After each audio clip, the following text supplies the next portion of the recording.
1957. Christmas Island in the Pacific. Britain tests its first hydrogen bomb dropped by a Vickers Valiant V bomber.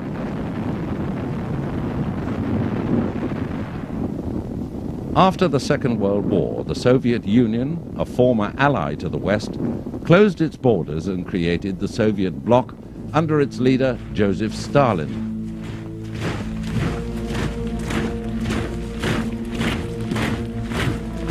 This created huge mistrust between East and West and developed into the Cold War. To counter this mistrust, the North Atlantic Treaty Organization, or NATO, was founded in 1949, which included 12 nations headed by the United States, Canada, France, and Britain. Should any member be attacked, the other members were obliged by treaty to join in its defense. Now the mechanics of European defense are welded under General Eisenhower and his Air Chief Marshal Saunders, who has the task of coordinating the growing efforts of all our neighbor lands to build their air strength. The North Atlantic Treaty Organization ignores the land frontiers so that each may be inviolate. Our contribution is ourselves and our brothers of the Commonwealth, the Canadians, the Australians, the New Zealanders, the South Africans. Until 1950, Britain's RAF Bomber Command was still equipped with the piston-engine Lincoln Heavy Bomber and American Washingtons.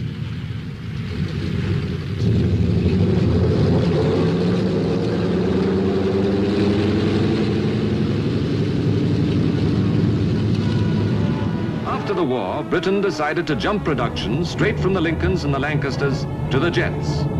In the early 50s, Britain's aircraft industry was composed of separate companies, all vying for contracts. And the RAF's new heavy jet bombers were still virtually on the drawing board. At Vickers with the Valiant, Avro, the Vulcan, and Handley Page with its proposed Victor. And now the jet bombers of the RAF are coming along. The Canberra is coming into squadron service. A sleek thing more beautiful to the eye than to the ear, which can fly twice as fast as the Lincoln and twice as high.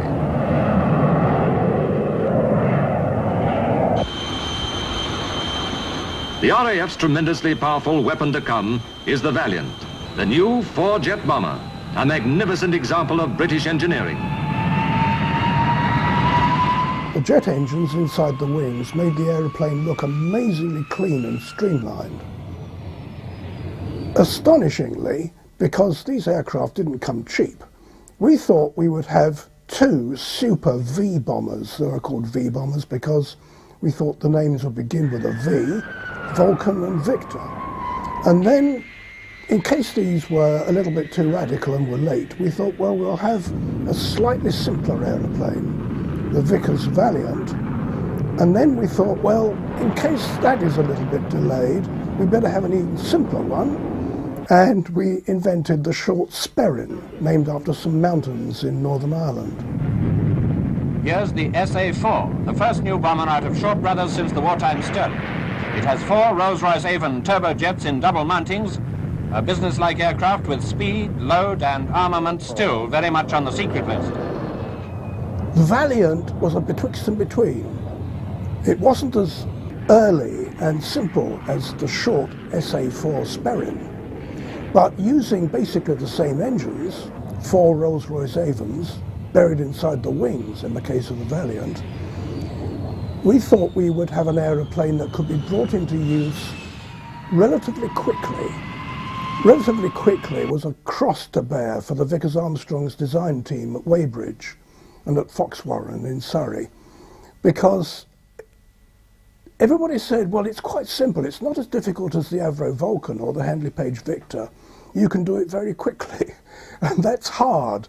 And in fact, Sir George Edwards' design team, they pulled out all the stops and they did brilliantly to have the first Valiant flying in May 1951. In fact, they flew before the so-called simple Short Sperrin. The Valiant was achieved incredibly quickly, and everything went very well until quite some way into the program, the first Valiant caught fire in the air. Now the fire was in one of the engine bays, inside the root of the wing, and it was a bay where you couldn't see what was happening, there was no fire warning, and there was no extinguishing system. The arrangements for the crew were that the two pilots sat side by side in ejection seats. Behind were 3 seats facing aft, which were not able to eject, so you had to open a door and get out, and that wasn't too easy. This aircraft had to be abandoned in emergency in flight, and the pilots banged out, but I believe people in the back didn't.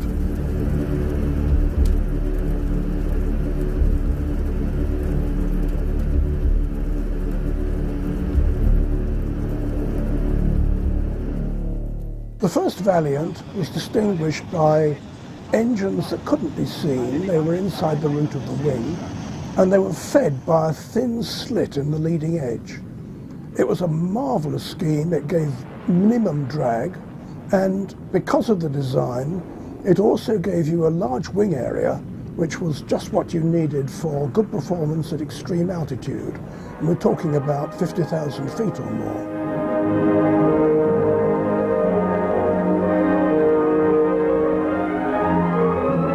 1919, the Vimy, first Vickers heavy bomber, sets out on the first non-stop transatlantic flight.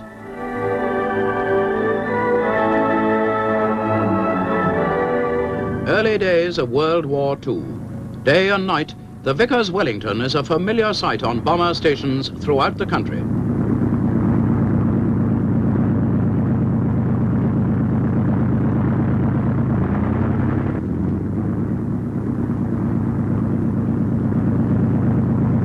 Now, mid-century, the latest Vickers bomber takes over, the 4-engined Valiant.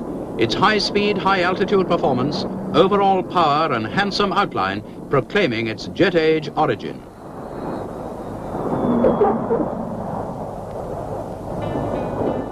In flight or on the ground, the overall sweepback and eager lines of the Valiant suggest high speed. 4 engines buried in the deep wing are fed in pairs through leading-edge intakes, the outlets protruding slightly from the trailing edge.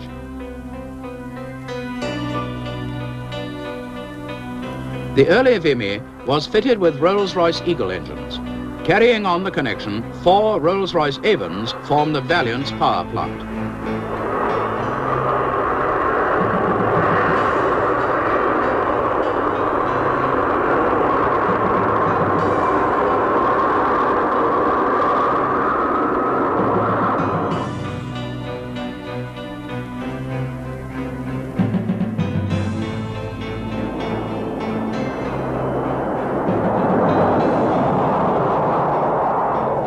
The vast wing area simplifies takeoff and landing. Double-slotted flaps along the trailing edge help to make possible a low speed range remarkable in view of the bomber's size. In a slow run over the airfield, she displays her excellent aerodynamic form, sleek, handsome, to all appearances motorless. You're not likely to come across a Valiant at this range, but watch out in these simple views for the basic characteristics in flight. The long tapered torpedo of the fuselage appearing a little less slender than it actually is because of the very deep wing root core.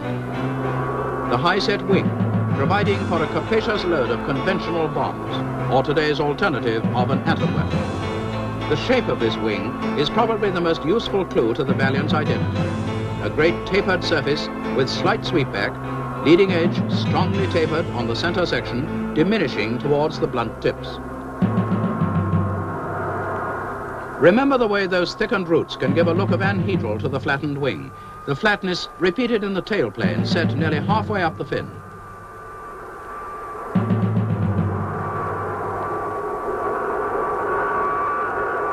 The tail unit is large and bold, combining the graceful curve of the extended fin with a flat top and angular rudder. The level top controls the backward-leaning appearance of the tail unit as a whole.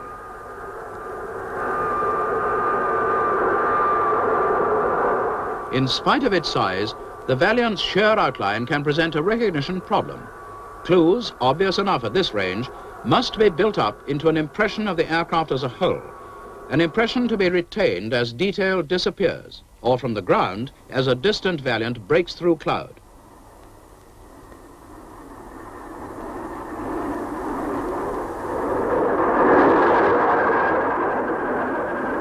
As speed and height records increase, the observer's job becomes more difficult. It takes a trained eye to spot in a split second the long tapered fuselage, the high, flat, swept wing with its diminishing taper.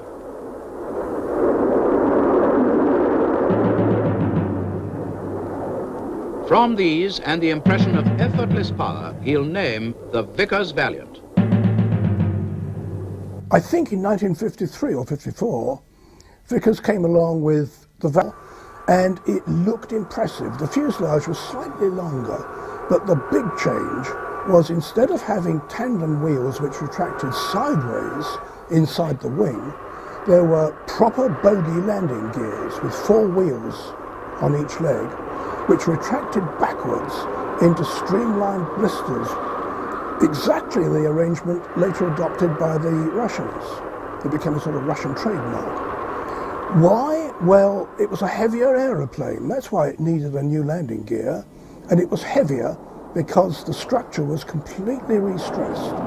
The original Valiant was designed to fly at high altitude. The black one, generally known as the Pathfinder, was designed to fly at maximum speed at low level. In fact, the sea level speed of the ordinary Valiant was, I think, 450 odd miles per hour, whereas the speed of the B Mark II, the Pathfinder, was 552. The missiles couldn't get locked on quick enough. The black Valiant would have been perfect. Surrey, the famous Brooklands circuit, birthplace of British motor racing, has become an aerodrome. The conversion was made to help production of the Vickers Valiant, the medium-range jet bomber, now top priority for the RAF. Vickers did a splendid job in producing the Valiant under intense pressure very quickly. They delivered 108 aircraft in something like, well, it was certainly less than 2 years. And by 1955, 232 OCU, I think it was, at Gaydon in Warwickshire, were up and running, training crews and, of course, training the... And not long after that, the 138 Squadron became the first operational Valiant unit. Haileybury was a school with a very great service tradition, the sort of place that if you want to go in the army, you were sort of pointed at Sandhurst. If you want to go in the Navy, you went to Dartmouth. So when I said I wanted to fly, I was vectored towards Cranwell. It was a 3-year course in those days. We did 3 terms, in other words, a year on the piston engine provost. And then we graduated to the Vampire. And I graduated from Cranwell in December of 1957. By then, the number of chaps on the course had been reduced to 25.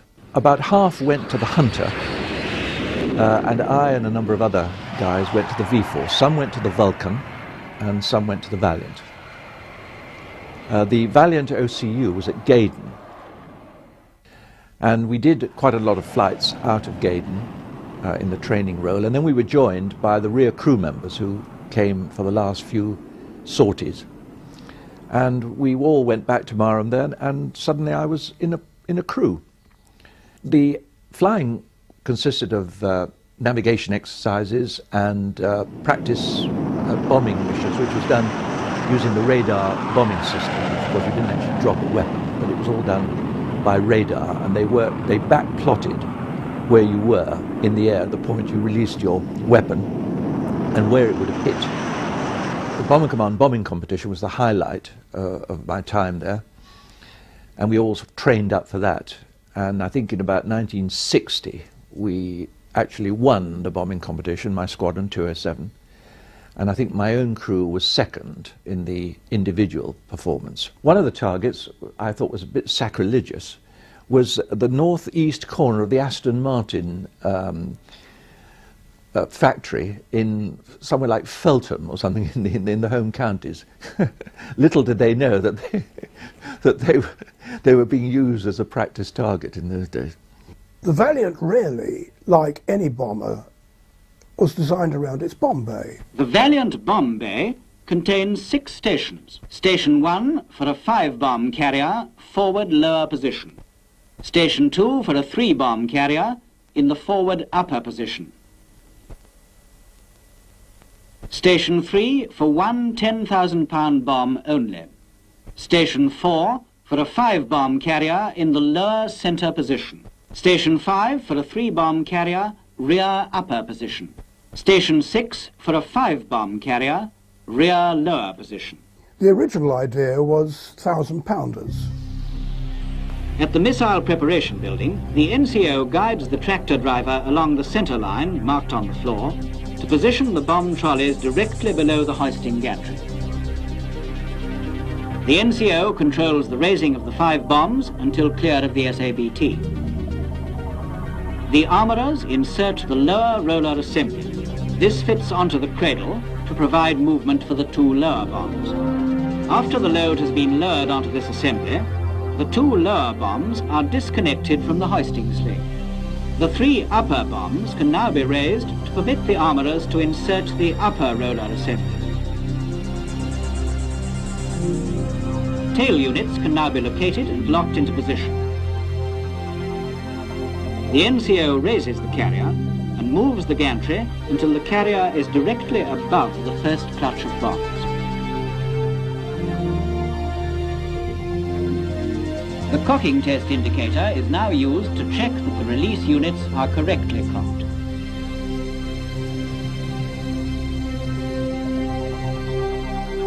The load is raised clear of the transporter cradle to allow the armourers to remove the lower roller assembly. Finally, the load is again lowered on the cradles of the SABT, the sling disconnected, and transit straps are fitted. At this stage, nose fusing would be effected if required. The load can now be dispatched to the aircraft. The gantry transports a hydraulic jack and positions it over the aircraft to raise or lower carriers into the bomb bay. All hydraulic controls are operated by the driver. Here, approaching a Valiant aircraft, are 3 standard airfield bomb transporters carrying a full load of 21 1,000-pound MC Mark VI dummy bombs. As such, they are not fused or utilizing the fusing units on the carriers. Transit straps are removed at this stage. The crane gantry is driven up to the aircraft forward of the main plane, and the NCO will ensure that the bomb doors are open and tripped. The first SABT, the one with the 2 3-bomb carriers, is positioned using the inching gear until the transporter is immediately below Station 2. By means of the intercom, the NCO guides the gantry so that the ram is positioned immediately above the closure hatch. He also ensures that the gantry does not foul the aircraft. The NCO now checks that the bomb aimer's panel in the navigator's position has both start and stop switches in the off position. Meanwhile, the armourer has installed the 2 hoist tubes and now connects the piston to the lifting rod. The driver is instructed to select raise. This causes the cylinder to travel down over the locking sleeve until it mates with the compression tube. The NCO details the driver to select neutral.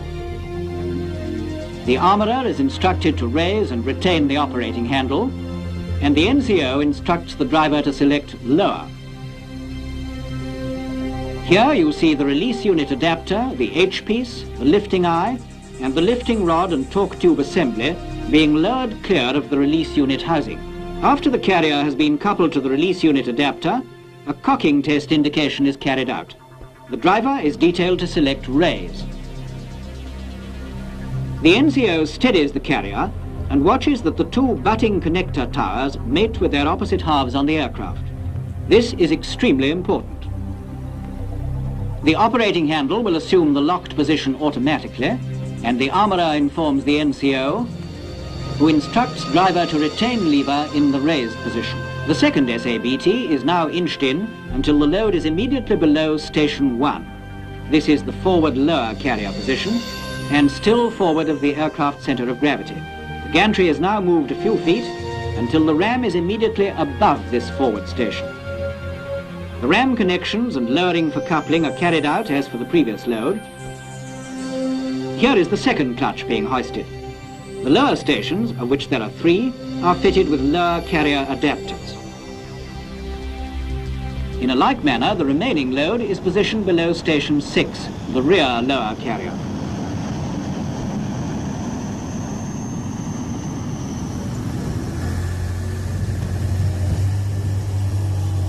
Before hoisting, a further cocking test is made.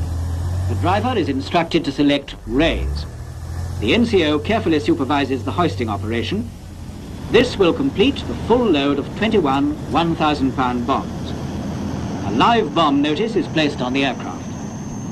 The basic load of the Valiant was various clusters of 1,000-pounders, or in fact incendiaries. What used to happen was used to take off, fly quite long navigation legs, including the bombing runs that we did, and then we used to finish up in the circuit, doing circuits and bumps. That was when one really got one's hands on the machine, and used to take it turn and turn about and do ILSs, asymmetric stuff and restricted flap and all sorts of things like that. So most of our missions were round about 5-6 hours. In the course of a day spent with the RAF, the Premier flew to the Bomber Command Station at Wittering, North Hants, and was it raining? Sir Anthony seemed to take little notice of the weather. Anyhow, he carried on with his program. His visit was strictly informal, and he talked with the Valiant's crew, as well as with the maintenance men, and inspected the big bomber. Its wings provided a little shelter, but it may perhaps have been this stormy day that contributed to the influenza that overtook him shortly afterwards. It was decided that the centre, the sort of uninhabited heartland of Australia, could be used for testing big rockets, large missiles, and even nuclear weapons. And Edinburgh Field near Adelaide was the airfield used for the Canberras and Valiants, and Maralinga was the name of the place where things were dropped or where missiles were shot to. Operation Buffalo took place in the autumn of 1956 on the new atomic proving ground at Maralinga in South Australia, 600 miles from Adelaide. This is the village of Maralinga, with the headquarters, living accommodation, power stations and laboratories. Another 5 miles up the road, we arrive at the target response area. From here, we can see the tower from which the first weapon was let off. It was a few tens of kilotons. Maralinga problem was that we couldn't be sure there weren't people there, and in fact we did do nuclear testing. We now move to the spectator's stand, 5 miles from ground zero, looking now towards the tower, which will be ground zero. Here are the service indoctrinee observers coming up. About 5 minutes before the time, we turned our backs and the countdown started as we waited a little apprehensively for our first atomic explosion. 3 seconds to go. And there is the flash. After 2 seconds, we turned round. Fantastic sight. Remember, there is still no sound, quite silent. The blast and sound took 20 seconds to reach us. And you will see it here against the trousers of the spectators. Now, it's difficult to believe there is no sound yet.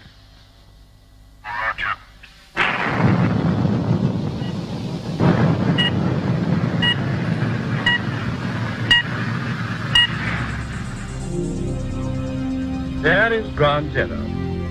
There's no crater, but there is a rather sinister grey-green area around where the tower was. This is the fused sand where the fireball has touched the ground. The tower has completely disappeared. Now we're preparing for round 2, which was a small ground-burst weapon, a good deal smaller than the first one, let off between 2 towers. Here are the spectators. And the fantastic flash again. And round they come. And there it goes. It looked to start with like a very heavy demolition charge. This is viewed from 2 miles, and it was some time before it developed its mushroom shape. And at least one weapon was dropped there by a Valiant. The fourth and last round. Here you see the Valiant aircraft which dropped the small airburst weapon.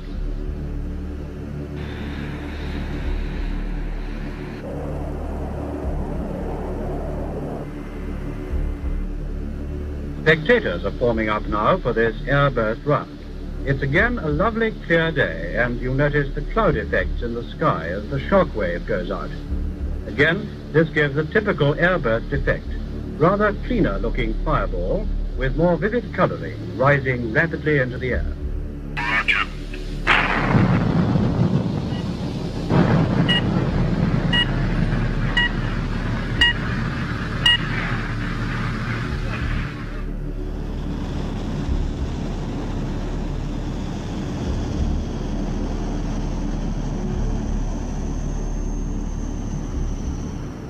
As the equipment is dispatched and the teams take their departure, a silence settles once more over Maralinga.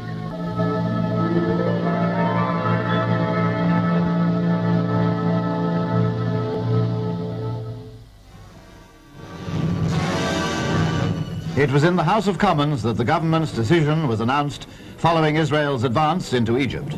Sir Anthony said, "Britain and France have called upon Egypt and Israel to stop all warlike action forthwith and to withdraw their military forces to a distance of 10 miles from the canal." He also indicated possible action to separate the belligerents and to guarantee freedom of transit through the canal. Egypt rejected the request that Anglo-French forces should temporarily move to key positions at Port Said, Ismailia and Suez. I think October 1956 saw General Nasser take charge in Egypt, and he said, "The Suez Canal is Egyptian. You English and French can jolly well get out. It's an Egyptian canal. You will no longer have a British and French company. The Suez Canal Company is henceforth wound up."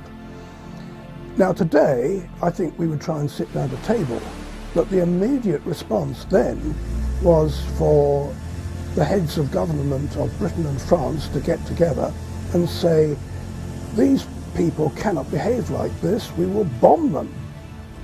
And that's just what we arranged. The strike on Suez, I felt, was right.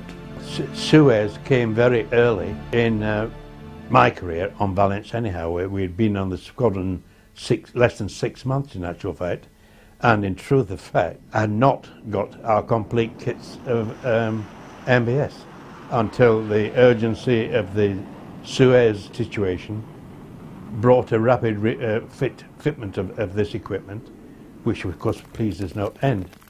The squadron was a buzz at the time because nobody on the squadron knew where we were going to deliver our weapons, whether we were going to be on the Egyptians or on the Israelis, who were invading the Egyptian territory from the east at the time.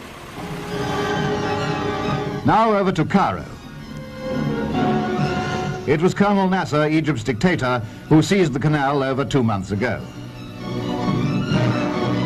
His army has recently been strengthened by the provision of arms and equipment from behind the Iron Curtain.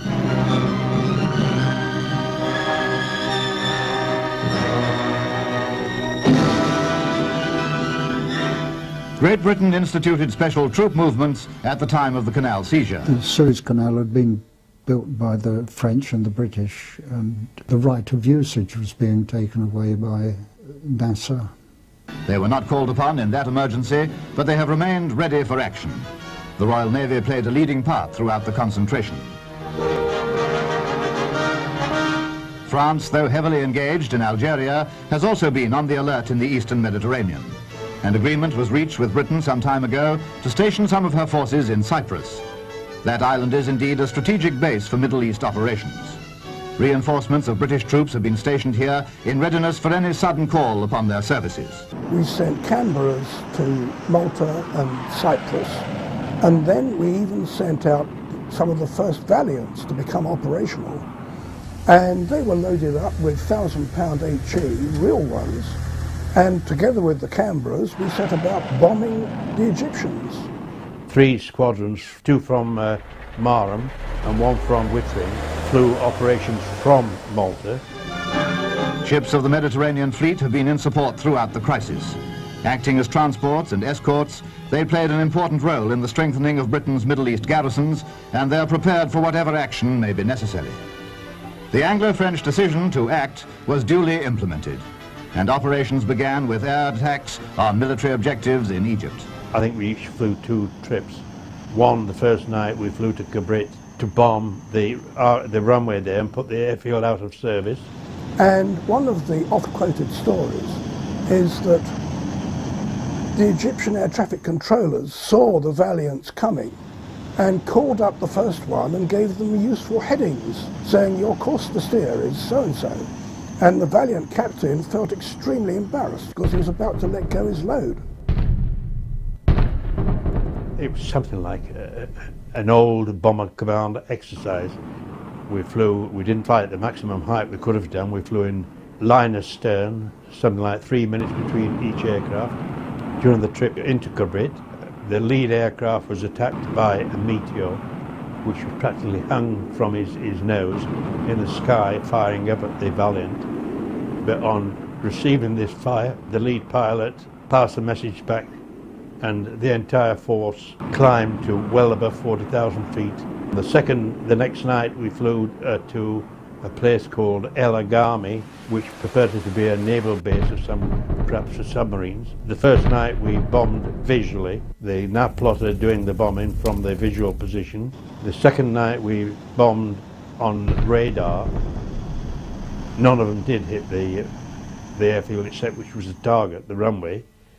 But we did a good job of damaging all these aircraft which were parked around the airfield and storage. The aim is to preserve the free use of the canal and to restore law and order in the Middle East. In theory, the Suez campaign should have been an open and shut case. We should have simply bombed the Egyptians out of existence so that they said, oh, ever so sorry, chaps, yes, the Suez Canal is yours. But the Americans said, you know, you British and French really shouldn't behave like this. We think it's about time you pulled back and said sorry. And after a bit of negotiating, the Prime Minister, Anthony Eden, said, oh dear, we made a mistake. But stop it, chaps, go back to square one.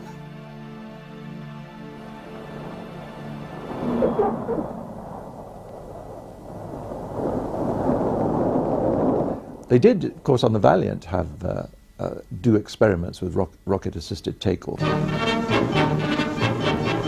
Vickers Valiants, the most powerful bombers in service with the RAF, are being fitted with auxiliary rocket engines to assist takeoff. With the help of these Super Sprite boosters, the Valiant now needs only a small runway to become airborne.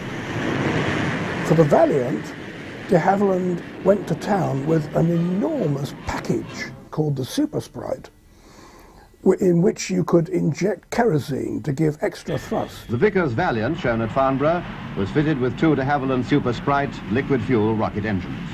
It gave a demonstration of the short takeoff and steep climb made possible by this extra thrust of over 8,000 pounds. The system took a great deal of effort to develop, and when they had it absolutely perfected, it was cancelled, but then that's par for the course. In the Valiant, an emergency system and an extreme emergency system for lowering the undercarriage are provided.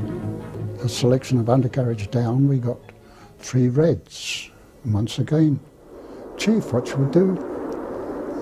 It was simple physics, bank left, bank right, and throw the undercarriage down. We couldn't do that with the nose, so we had to touch down in a nose-up position, and the jolt was enough to lock the leg down.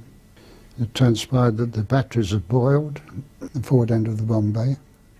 The units in the organ loft, 2 of each failed. For cases of extreme emergency, when the emergency system just shown has failed, a hinged flap on top of the starboard console panel is lifted and the 2 switches under it are operated. These switches, one for each undercarriage, fire explosive bolts which attach the actuator mounting brackets to the undercarriage door and also attach the uplock mounting bracket to the structure. The wing clearing emergency release switch and extreme emergency release switch are located above the pilot's windscreen. We carried half our fuel in our underwing tanks. They devised a scheme by which you could actually jettison the fuel within the tanks very, very quickly indeed. There were 3 massive dump valves which you opened pneumatically. At the same time, you pressurized the underwing tanks using nitrogen. So the fuel was actually blasted out, and you could get rid of something like 5,000 gallons in 2 minutes. Should the normal release system fail, the underwing tanks or additional bombs can be released electrically by operating the emergency wing clearing switch. Should this system also fail, the extreme emergency switch fires fuses which release them mechanically. Also on the center panel, on the left-hand side, is the flap control emergency switch. It operates an emergency motor which, in the event of failure of the main motor, will either raise or lower the flaps at approximately 1/4 the normal rate. It will not give an intermediate position.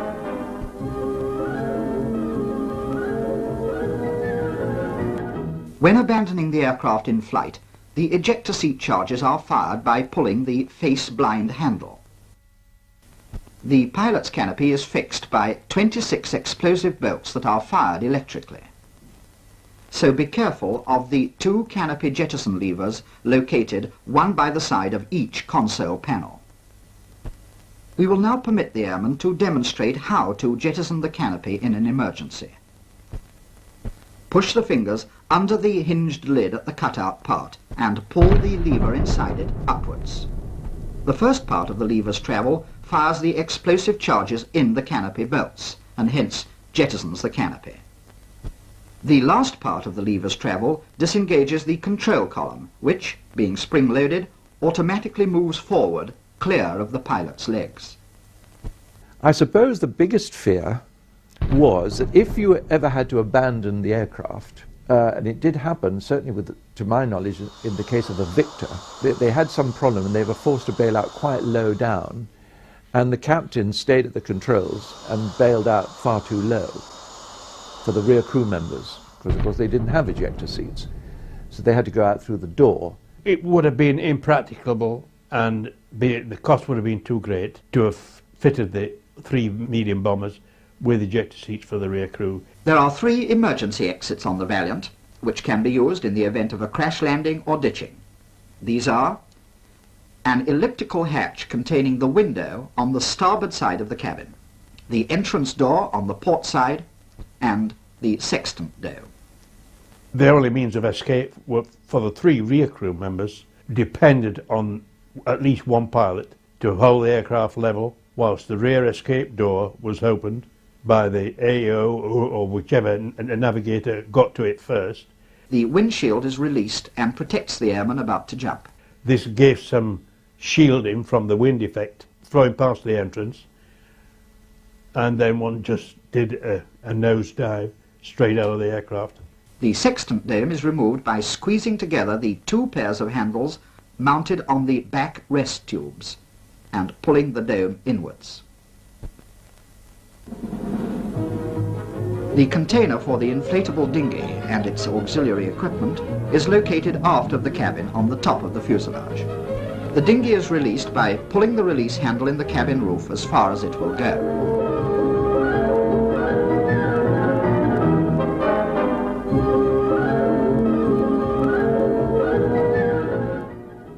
I joined the Air Force on the 1st of November 40.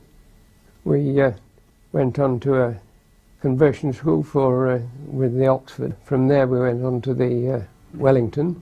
Well, I went off to the Middle East and then the Far East. Finally, it was at the end of the time when the war finished, we had to carry on with the Wellington, etc. It was all very stereotyped. We were just doing night cross countries, really.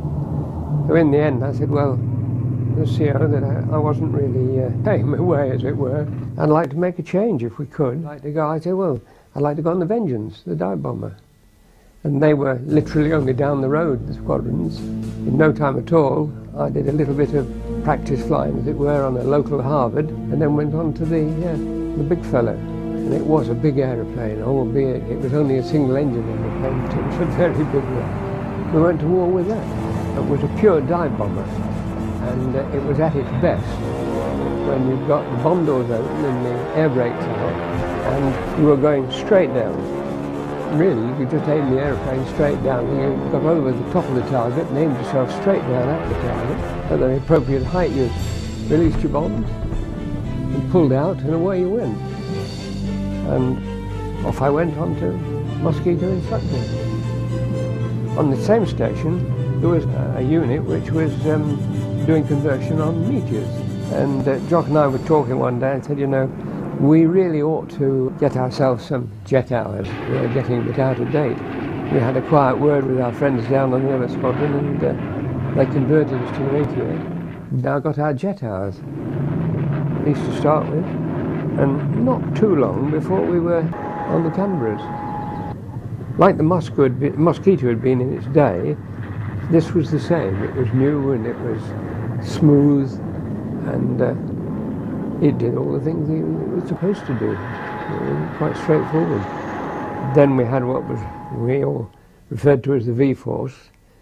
Started with the Valiant, then the Victor and the Vulcan. I was fortunate, I had a little bit of flying on each, but I had most of the flying on the Valiant in the beginning, quite early on.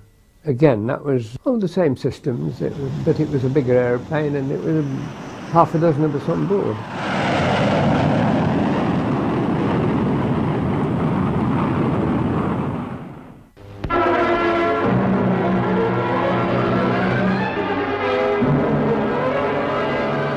Operation Grapple, the tests of the real thermonuclear weapons in the middle of the Pacific at Christmas Island, these were something quite remarkable because it was a totally British operation. The airfield was ready on time.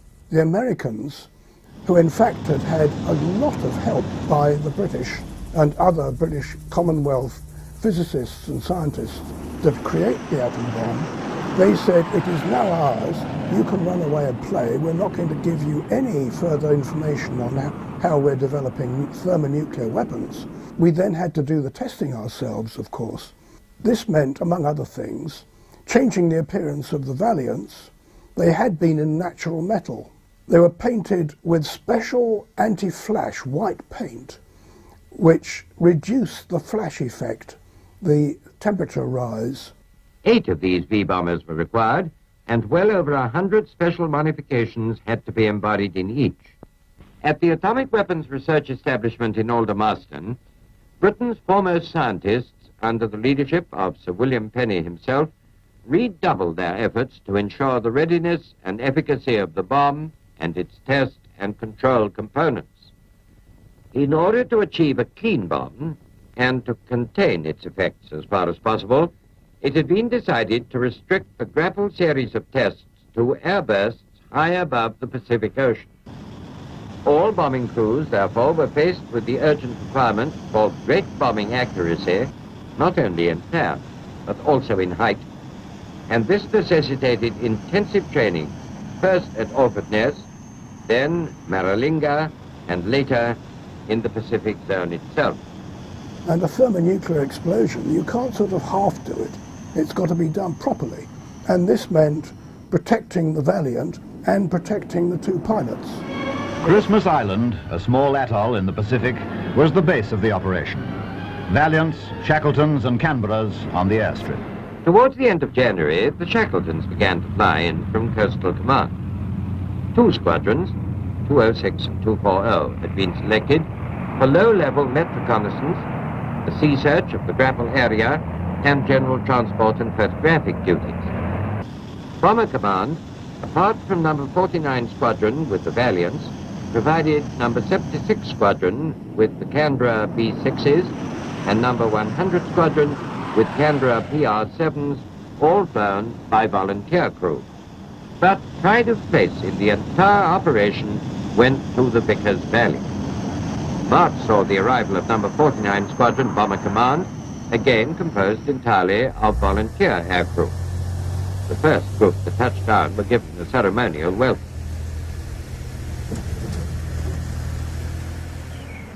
A complete Decca navigational system was installed with slave stations at Penryn and Jarvis, and its headquarters on Christmas Island.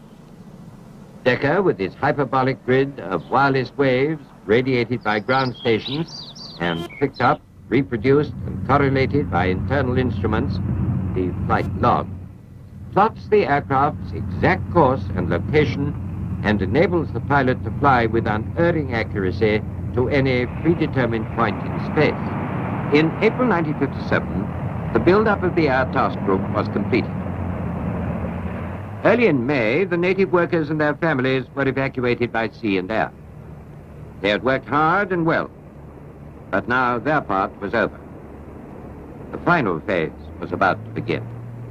With D-Day almost in sight, tension grew. Flyover trials had ended, and inert and high explosive drops were well advanced. These detailed rehearsals enabled every aspect of the operation to be checked and modified where necessary. The actual target was an uninhabited island called Malden Island, named after Malden in Surrey, London suburb, and Christmas Island was something like 200 miles away. May 1957. The installation of all recording and measuring apparatus was perfected. Ground instruments at Malden would record the size and scope of the explosion and measure blast effects, nuclear and heat radiation, and residual radioactivity. High-speed cameras would photograph the burst from beginning to end. On D-Day, the scientific director and his assistants would be within 30 miles of the test to observe and assess. On May the 10th came the full-scale operational rehearsal. The weapon groups, with RAF assistance, carried out assembly and loading behind security screens. The aircraft itself was tested by the now familiar fish fry, here being wheeled under the tailplane. The bomb hoisting gantry moved into position. Meanwhile, aircrew were carrying out patrol flight checks prior to takeoff.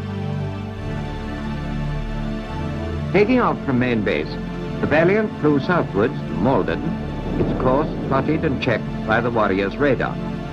In the forward area, it made contact with control ships and commenced a trial run, flying a racetrack pattern. 3 runs were made. The first, to test the Valiant's instruments. The second, to check on scientific instrumentation. And the third and last, to drop the practice weapon. At a pre-selected point in space, checked by the tachometers and verified by the bomb aimers' offset sights, for visual bombing was to be employed, the last rehearsal drop was successfully made and the aircraft returned to base.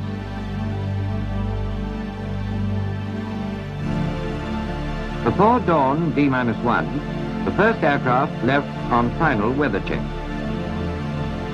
Soon after daylight, the ground crew of Valiant 818 and associated scientific teams began the comprehensive preparations for bombing up. The scientists looked after all that side of it, and the ground crew loaded it onto the aircraft. The boffins then set it up. Dawn on D-Day, May the 15th. All units were standing by.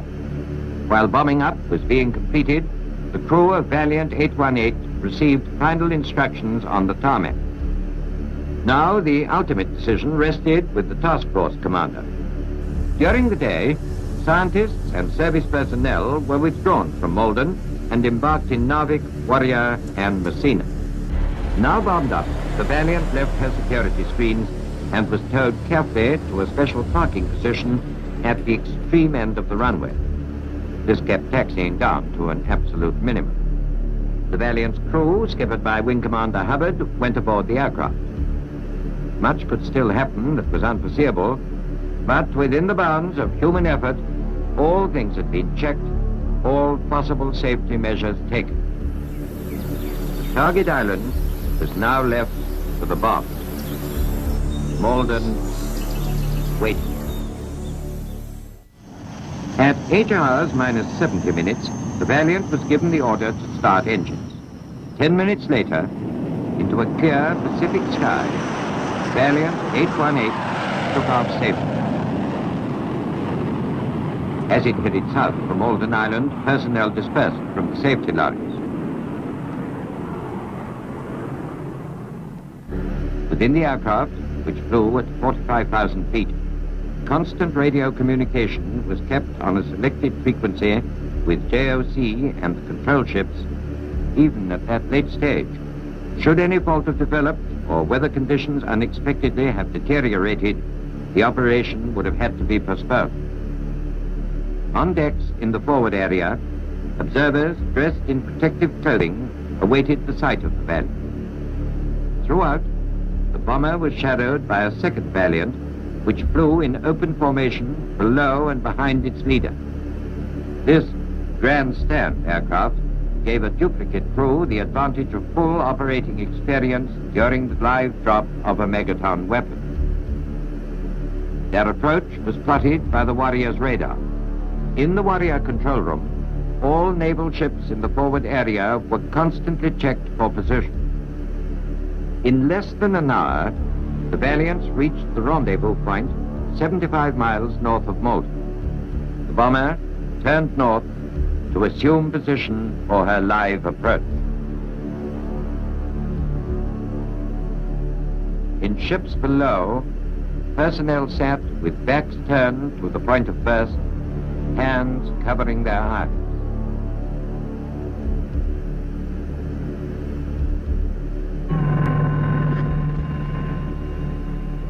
Hello, Valiant 818.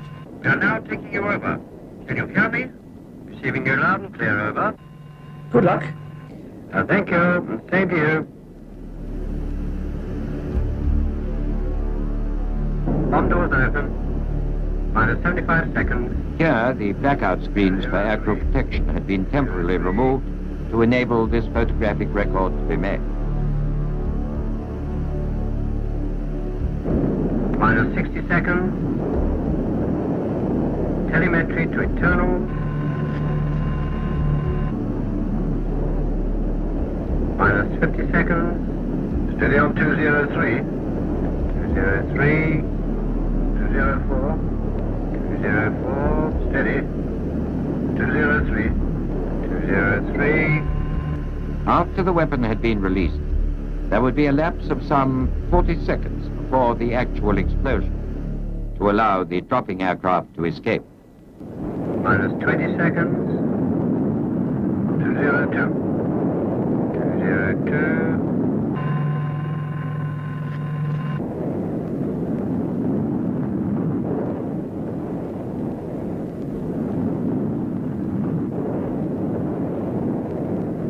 Minus 10 seconds. 202. Steady. Steady. Steady, steady, steady.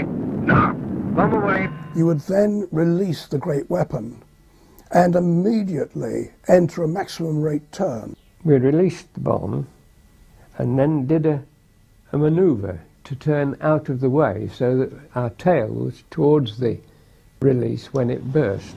And you would turn onto reciprocal and go back the way you came. And like that, you would put the maximum distance between you and the explosion. And with recording equipment in the back of right on the tail end of the aeroplane looking at this. There was now only 30 seconds before the burst. Minus 30 seconds. But there were two code names, secret code names at the time. 20. One of them was Blue Boar and the other one was Blue Danube, I believe. 15. These were free-fall thermonuclear bombs, and the Valiant was the only aircraft available to test them in free fall. 5, 4, 3, 2, 1. 1, 2, 3, 4, 5, 6, 7, 8, 9, 10, 11, 12, 13, 14. Open eyes.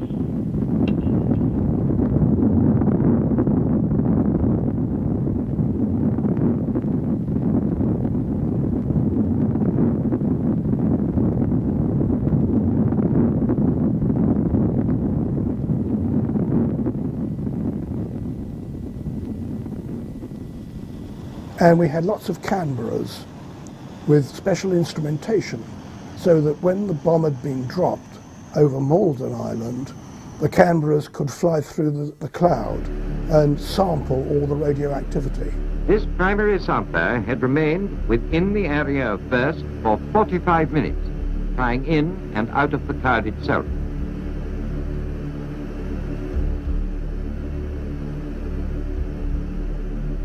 The crew were assisted out of the aircraft to ensure that no point of their body touched outside surfaces which were highly contaminated. Wearing shields on their feet to prevent any possible transfer of radioactivity to the ground on which they walked, they made their way to the decontamination center.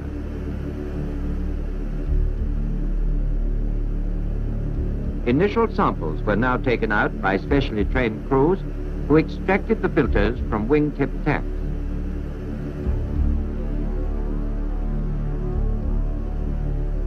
It is interesting to record that no one suffered by contamination and that no single item of equipment sustained unforeseen effects. On Christmas Island, the Mid-Pacific News scooped the world press in being first with the news. Further successful detonations followed on May the 31st and June the 19th. Yeah, we dropped 7 devices, and I did the last one. The bang was different, and there were 2 bangs. One was the result of the explosion, and the second was a reflected one, because these weapons were released and burst above ground, and the concussion went down and reflected back to us. So we got 2, a big one and a small one. The aircraft instruments wobbled about a bit, but that was only the pressure change that was causing this. And once the explosion was over, it tapered off and went back to normal again. The explosion of Britain's first thermonuclear device was the equivalent of 1 million tons or more of TNT. The stroke surpassing Bomber Command's total bombing of Germany in World War II. It's true, of course, that the H-bomb makes a terrifying impact on the mind of man. It may well prove to be man's greatest hope for peace. It offers perhaps the ultimate deterrent. For surely only a madman, deliberately courting certain destruction in reprisal, would dare to initiate an all-out nuclear war.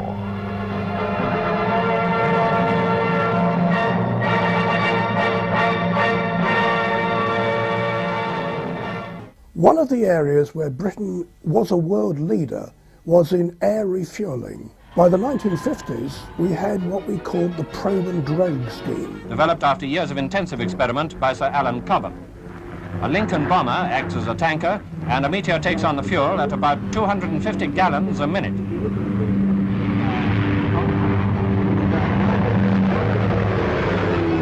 An automatic cutoff prevents loss of fuel when the 2 aircraft separate. You had to fly very accurately to push the probe into the drogue, and if you did it correctly, you got a fuel-tight joint. The tanker could then pass fuel into the receiver aircraft, and in theory, you could pretty well double its range. Not long after I arrived on 90 Squadron, it was announced that the squadron would be converting to in-flight refueling, to be the second of the in-flight refueling squadrons. The first in-flight refueling squadron had been based at Marham, and that was 214 Squadron. And they did all the development work when the flight refueling concept was first initiated. Long distance trips from UK to Singapore non-stop. Before you were checked out as a tanker, you had to be fully checked out as a receiver as well. And that added tremendous flexibility to the whole fleet. The fact that tankers could actually receive fuel as well as give. The giving of fuel was no problem. You just flew along straight and level, steadily. The basket, the end of the hose, was deployed from the bomb bay, because the bomb bay was equipped with a thing called an HDU, as a hose drum unit. And the hose would be unwound and would be at full trail, and then the receiver aeroplane would come along and engage, and then the fuels would pass. The action of coupling would open the various valves automatically, and the fuel would flow. The difficult bit was when you were going to be the receiver, because it was you that had to do all this.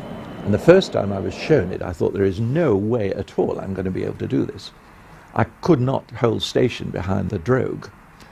It was all over the place. 1 minute be up here, then down there. And eventually one instructor said, what you want to do is, if you decide that you need a certain selection of aileron, for example, put it on and immediately take it off, even before you see the effect of that aileron have effect. And that was the trick. If the drogue was out here, you'd apply the appropriate amount of aileron and immediately take it off, and sure enough, the drogue would seem to move into exactly the right position. And you applied power to fly up the line of the hose, and as soon as you saw that you were advancing towards, you took the power off again, and the inertia of the aircraft carried it on into the drogue. It was a knack, absolutely amazing. I had 2 terrible missions where I couldn't get anywhere near, and then on the 3rd mission, suddenly it clicked, and I did 22 consecutive contacts, one after the other, as if nothing, as if I'd been doing it all my life. It was an extraordinary experience. My crew were delighted because they were entirely in my hands for this particular maneuver. In the back, we had 3 crew members that faced the rear of the aircraft. The center one was the navigator. On his right, that's to say on the aircraft left, would be the electronics officer. He was very much a part. He was a signaller. It was all Morse code and all the electronic side of things. And the remaining crew member who sat on the navigator's left, he would be the radar operator. And although he had a radar, his new job was to work all the controls for the flight refueling equipment. The airflow dragged the drogue out at a certain speed, and then when it reached the full extent of the hose, it would obviously stop. The receiver would come up and engage with the drogue, and of course what you needed was a balanced hose. So that's to say, the receiver is pressing on the drogue, and therefore the hose now wants to wind back onto the drum. The airflow pulling it out and the receiver pushing it in, by means of this hydraulic clutch, you kept it in equilibrium. What the receiver had to do was simply wind on a certain amount of footage back onto the drum, and to help him, there would be lines at 10-foot intervals all the way up the drogue. Most receiver aeroplanes would have a ring main system, so that the co-pilot of the receiver aircraft selected into which tanks and in what sequence the fuel that was entering the aircraft would be positioned. Otherwise the aircraft might very well go out of trim. The Valiant squadrons all practiced air refueling.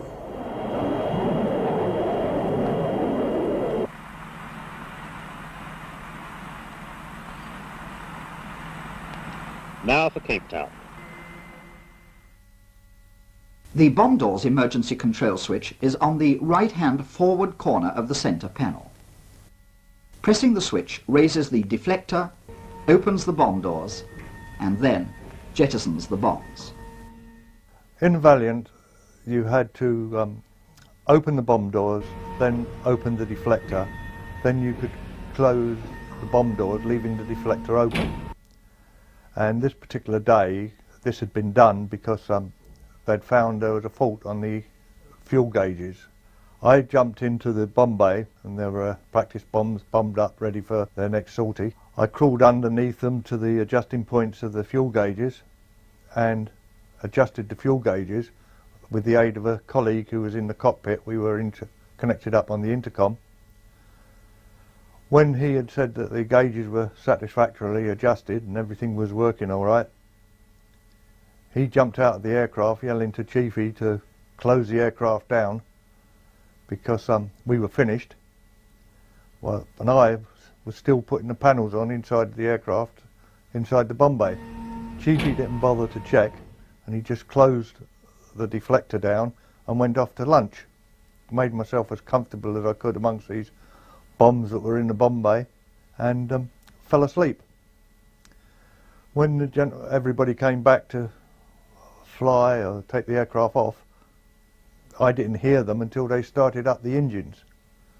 So I frantically opened up the instrument panel, removed the wires to the fuel gauges so that they had to stop, and they opened the bomb bay doors to find out what happened. I fell out, and everybody thought it was hilarious.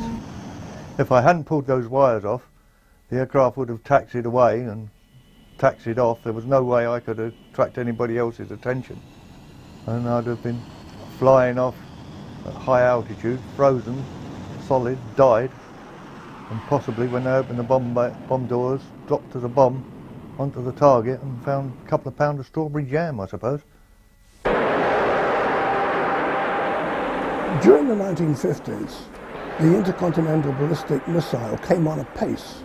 You couldn't do anything about it, you couldn't stop it, you couldn't shoot it down, and you only had a few minutes warning. So we thought, what will any nasty enemy aim at first? Well, they will aim at our own striking capability.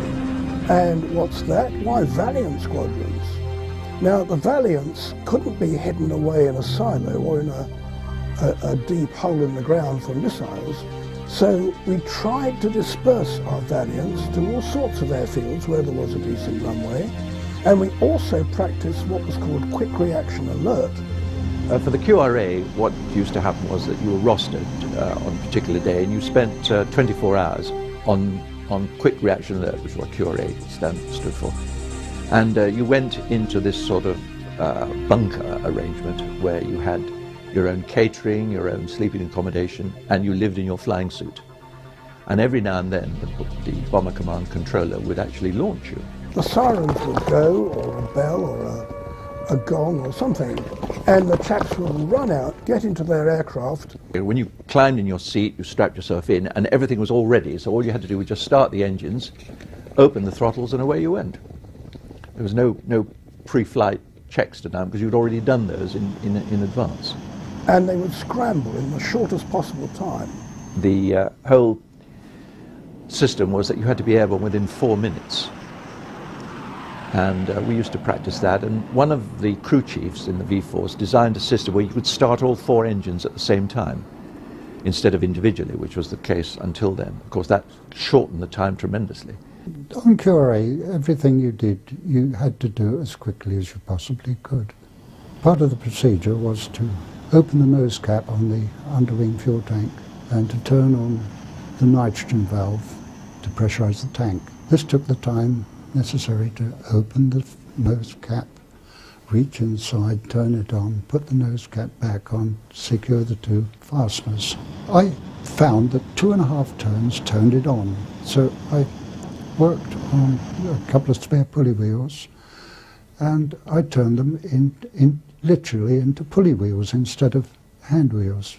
And by drilling a hole and threading a plug and cord around the wheel, I could turn the thing on. I could turn the valve on.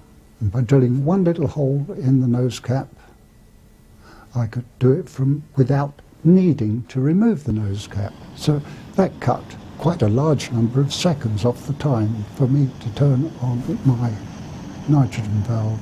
This device, which was invented by one of the crew chiefs, was external batteries, because you couldn't have done it on the internal batteries. You had an external battery which was connected up, and you could start all 4, 3, 2, 1. And so in no time at all you had 4 engines, 4 mighty Avens going in the case of the Valiant, and away you went. My aeroplane was selected as the opponent of a SimStart system. I planned with my pilot that we would start the 4 engines one at a time as quickly as possible, so that as the amperage peaked on the hooch in the power set, I would call for the next engine to start. So that's what we did. We started one engine as the amperage peaked.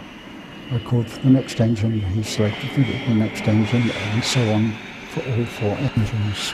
And then I removed the single plug from the aircraft and shut my panel.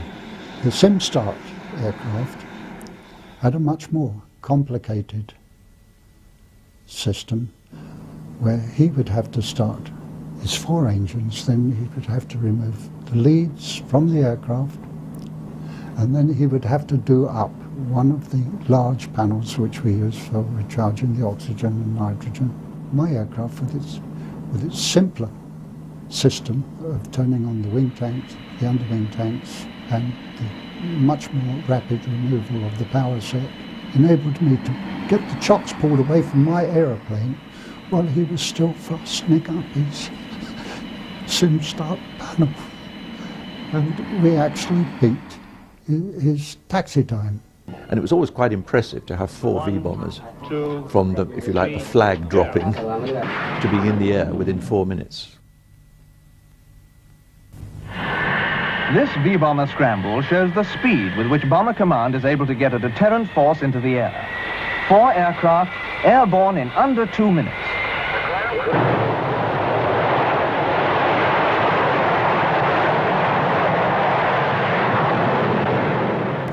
Four mighty V-bombers, and of course it applied to the Victors and the Vulcans as well. My aircraft could be on its way to the end of the runway within the 4 minutes. But it was the thought of any aeroplane trying to humiliate my aeroplane by making it seem slower than they were. And that was not acceptable. This was supposed to be proof against the retaliatory force, the Valiants with nuclear weapons, being destroyed on the ground by missiles. And everything came to a bit of a head at the time of the Cuban Missile Crisis, when really we thought, this is getting a bit serious.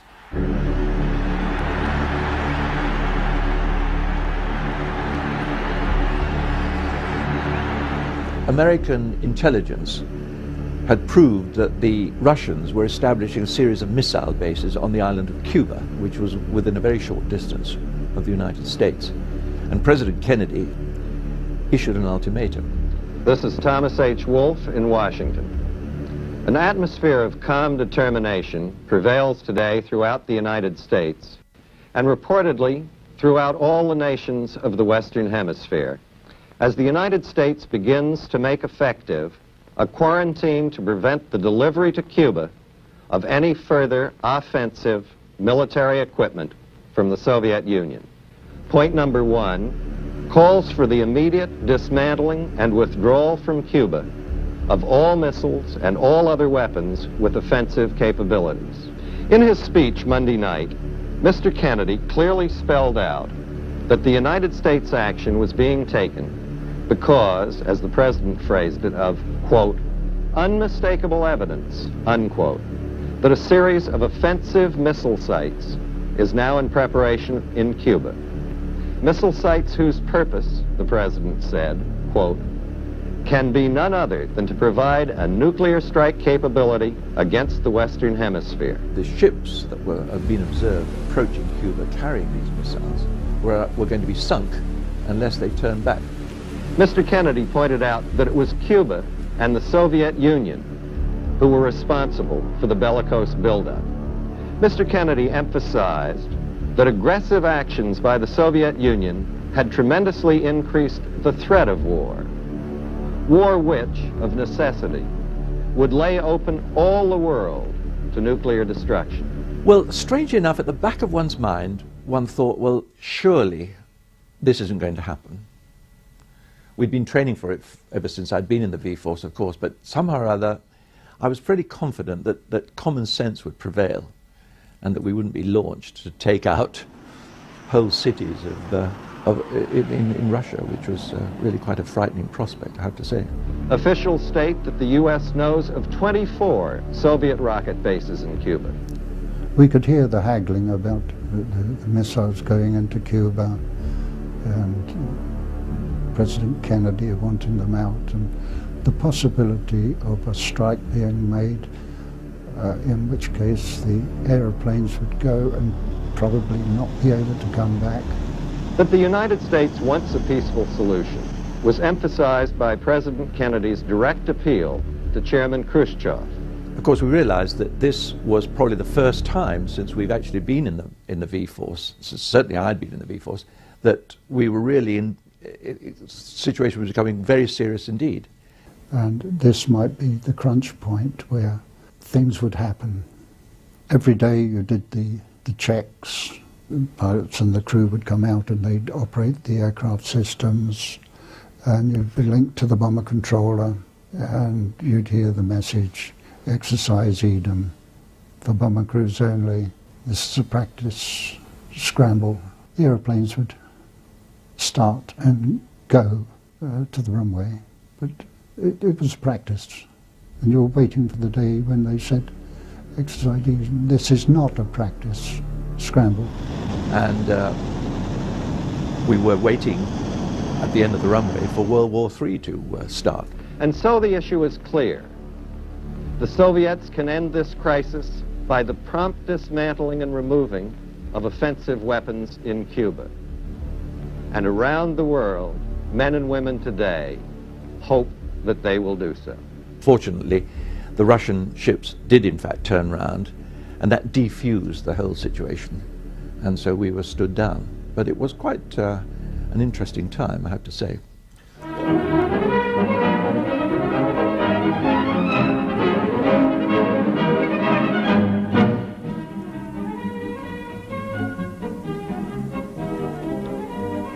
This is the briefing room of one of our V-bomber stations, where the crew of a Valiant are getting the final details of a carefully planned exercise from the wing commander. Over the UK, the RAF flew navigational bombing exercises where every emphasis was placed on the use of countermeasures, the absolute precision in navigation, and by electronic means, dropping theoretical bombs which could then be scored. You could say you were 50 feet off or 100 feet off. To be a bomb aimer, one had to learn the Mark 14 bomb sight, which was the visual bomb sight, that being the only bomb sight available. Bomb aiming is in fact an extension of the normal problems of flight planning, DR navigation, etc., leading into the final product of dropping a bomb using the same principles that apply to navigation. All the bombing that was done from the V-bomb and the V-Force was done by radar. The MBS system would be used on a wartime role to take us through from leaving base to getting to the target and releasing the weapon, a nuclear weapon, on the MBS. We got to a stage where you could put a nuclear weapon on the corner of a building. I don't think we made any plans at all to drop bombs visually in an operational configuration. Consequently, all our planning was based on operating the Valiant as a blind bomber. We performed in the night role with astronavigation. We finished some navigation competitions with an accuracy of 2 to 3 miles, having completed an astronavigation run of some 1,600 miles completely on astronavigation. And of course the Americans from Strategic Air Command used to come and compete against us. And of course they were certainly a force to be reckoned with. We had an interchange. I mean, we had bombing competitions every year in this country, and we used to invite an American wing, say four aircraft, to come and participate. The only really challenging operations were to take part in the American bombing competitions, which used to take place, I think, annually. The whole of Strategic Air Command had to send their best crews, and we got in the habit of sending, I believe, 1 or 2 Valiants, and then later a number of Vulcans.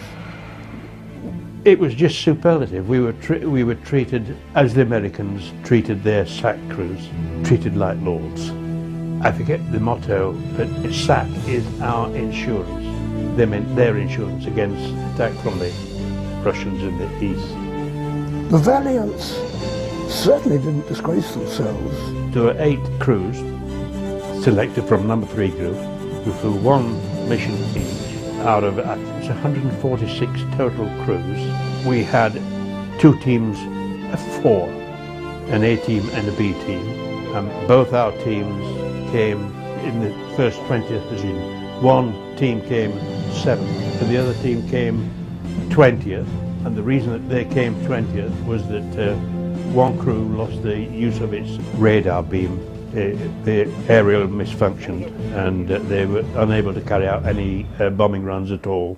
But I have in fact a document in my possession saying that we had achieved the same status as SAC, and that the 8 crews put in a creditable performance, which we should be proud of. The winners tended to be people who'd been practicing over the same area for years, which is what you'd expect. They were trying to prove to themselves and to the Americans, I think, that the Americans were not above us. We were on a par with them, as we always bloody well knew. We would never admit to the Americans being better than us. Really, you know, you wouldn't.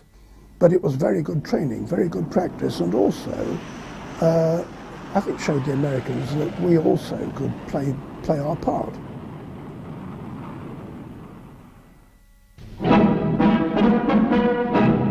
Jane, you were out in the back here when the plane came down, weren't you? Yes, I was out feeding my cat, just inside the back door. And was the plane burning? Did you say It exploded in the air just above the house. So you've had a fairly narrow escape here? I certainly have. I'm really lucky to be alive. Just taken off in the early hours of the morning on its way to somewhere. It was one of the in-flight refueling aeroplanes. Directly after the crash and that sort of thing, everything was flame and smoke. And it's said that the problem was that the elevator trimmer was operated electrically from a switch on the control column. You tended to trim it in short, sharp bursts, little blips on the switch. Sometimes there was some problem and the trimmer would run away to its full travel, which of course made the aircraft effectively uncontrollable. Every now and then they'd spring this on us in the simulator. And it was possible for the two of you to actually hold the aircraft. But you had to have your wits about you and you had to be sort of half expecting it, which of course in the simulator you were. Whether you'd be as quick at identifying it at 2 o'clock in the morning on a dark night, that is another matter. But there were certainly, to my knowledge, 2 or 3 or maybe more Valiants lost as a result of a runaway trim. And what's your cat think of all this? He hasn't shown up yet. We doubt whether he will.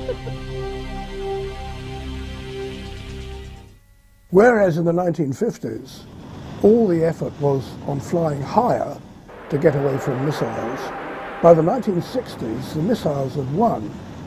Once the word went out, "Hi hat chaps, we've got to fly low." You've got to fly at, what shall we say, 200 feet? Now, a Valiant at full throttle at 200 feet has a very rough ride indeed. And this did the wings a power of no good. The aircraft was not designed, not like the black Valiant B Mark II, it was not designed for maximum speed at sea level. So they began to crack. And thank heavens we discovered the cracking before any wing came off. It meant a new wing. And the answer was, ditch the Valiants. It's just not worth building a new wing. And the word went out one day, enough chaps, all the Valiants are grounded.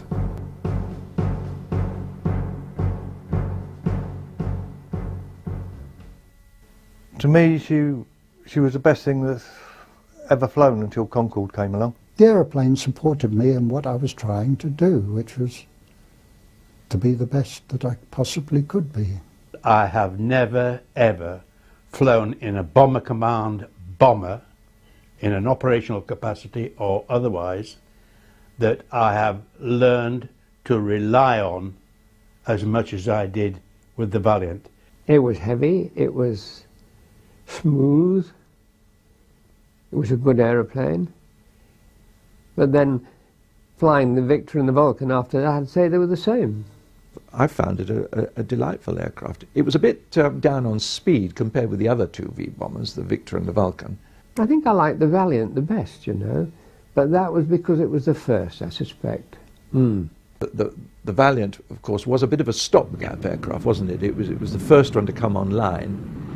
And I think that it was ordered because the other two would be such a long time coming online, they thought they'd better have an aircraft capable of fulfilling the task that would come into service a good deal earlier than the Vulcan and the Victor.